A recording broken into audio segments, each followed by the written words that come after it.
GST के अंदर recently आपको एक फास्ट ट्रैक रजिस्ट्रेशन फैसिलिटी दी गई रूल 14A के तहत, जहां पर अगर आप कुछ कंडीशंस को कंप्लाई करते हैं, मेनली आपकी जो आउटपुट टैक्स लायबिलिटी है वो किसी भी महीने में 2,50,000 रुपए से ज्यादा नहीं होनी चाहिए, तो आप जो है रूल 14A के तहत फास्ट ट्रैक रजिस्ट्रेशन ले सकते हैं। आपको कुछ ही घंटों में आपका जीएसटी रजिस्ट्रेशन सर्टिफिकेट मिल जाता है। लेकिन यहां पर बहुत सारे लोगों को प्रॉब्लम आ रही है जिनकी आउटवर्ड सप्लाई, जिनकी सेल टर्नओवर जो है वो एक महीने में इतनी ज्यादा हो गई कि उस पर जो है आउटपुट टैक्स लायबिलिटी 2,50,000 रुपए से ज्यादा बन गई है। तो इस केस में आप अपनी सेल को, टर्नओवर को उस महीने के अंदर रिपोर्ट नहीं कर पाएंगे, क्योंकि ये जो रजिस्ट्रेशन है ये आपको अलाउ नहीं करता कि आप 2,50,000 से ज्यादा की आउटपुट टैक्स लायबिलिटी डिक्लेयर करें। तो इस केस में आप क्या कर सकते हैं, यहां पर जो है आपको रूल 14A के तहत जो रजिस्ट्रेशन दिया गया है वो आप विड्रॉ कर सकते हैं और अपने रजिस्ट्रेशन को नॉर्मल जीएसटी रजिस्ट्रेशन में कन्वर्ट कर सकते हैं। इसके रिगार्डिंग रिसेंटली यहां पर एक एडवाइजरी इशू की गई है जिसमें कहा गया है कि आपको रूल 14A से अगर विड्रॉ करना है तो वो फैसिलिटी अब जो है जीएसटी पोर्टल पर इनेबल कर दी गई है। अगर आप विड्रॉ करना चाहते हैं अपने रूल 14A के रजिस्ट्रेशन को, जब आप जीएसटी पोर्टल पर लॉगिन करते हैं तो सर्विसेज के अंदर रजिस्ट्रेशन टैब में अब आपको एक ऑप्शन मिलेगा application for withdrawal from rule 14A। ये उन्हीं लॉगिन्स में अवेलेबल होगा जहां पर रूल 14A के तहत रजिस्ट्रेशन दिया गया है। तो अगर आपको रूल 14A में रजिस्ट्रेशन मिला है तो अब यहां पर आपको एक ऑप्शन दिखाई देगा application for withdrawal from rule 14A। अब रूल 14A से आप विड्रॉ करना चाहते हैं तो ध्यान रखें उसकी भी कुछ कंडीशंस हैं। तो यहां पर जो एडवाइजरी दी गई है कि अगर आप इस एप्लीकेशन को फाइल करना चाहते हैं, आप रूल 14A के रजिस्ट्रेशन को विड्रॉ करना चाहते हैं, तो उन केसेस में आपको किन बातों का ध्यान रखना होगा। तो इस एडवाइजरी को हमने यहां पर एक इन्फोग्राफिक के जरिए समराइज किया है। इस इन्फोग्राफिक को आप डाउनलोड कर सकते हैं हमारे टेलीग्राम चैनल से।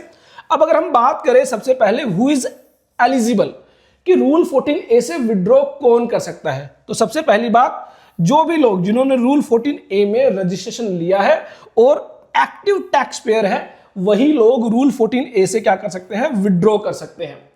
उसके बाद प्री कंडीशंस, यहां पर कुछ कंडीशंस है। अब आप इन्हीं कंडीशंस में फंसने वाले हैं। सबसे पहली कंडीशन कि आप जो विड्रॉ करना चाहते हैं रजिस्ट्रेशन से लेकर जिस डेट में आपका रजिस्ट्रेशन हुआ है और जहां तक आप जो है अपना रजिस्ट्रेशन विड्रॉ करना चाहते हैं, उस विड्रॉल से पहले जितनी भी आपकी रिटर्न्स है, ड्यू रिटर्न्स, जिनकी ड्यू डेट आ चुकी है, वो रिटर्न्स आपको फाइल करनी होगी, तभी आप विड्रॉल कर सकते हैं।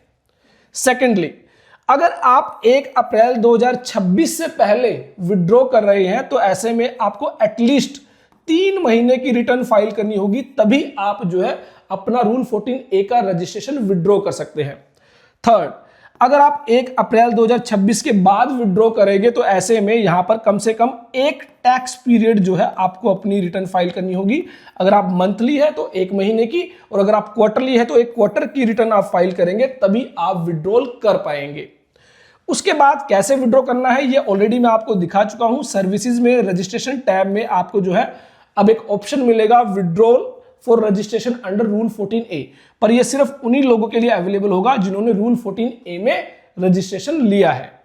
अब यहां पर जीएसटी पोर्टल पर आपको लॉगिन करना है। रजिस्ट्रेशन टैब में आपको ये जो ऑप्शन मिलेगा इसको जो है आपको सेलेक्ट करना है, लेकिन ध्यान रखें अगर ये कंडीशंस आपकी पूरी नहीं हुई है तो आपको अभी विड्रॉल करने नहीं दिया जाएगा।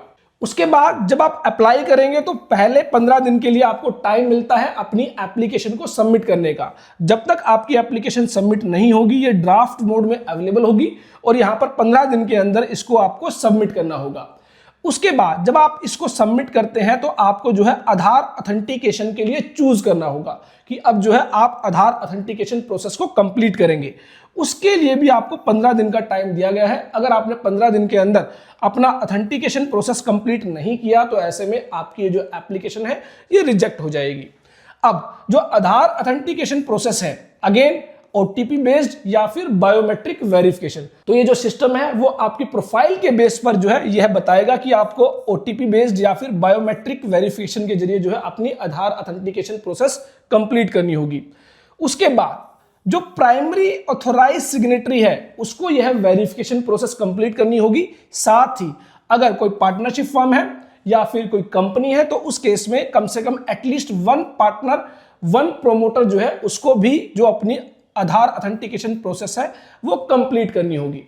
उसके बाद अगर आधार ऑथेंटिकेशन प्रोसेस कंप्लीट नहीं की गई तो आपका जो ARN है वो जनरेट नहीं किया जाएगा, तो उस केस में जो है आपका विड्रॉल नहीं होगा। तो ये आपको ध्यान रखना है कि 15 दिन के अंदर आपको जो है अपनी ऑथेंटिकेशन प्रोसेस जो है सबमिट करनी है, वेरिफिकेशन कंप्लीट करनी है।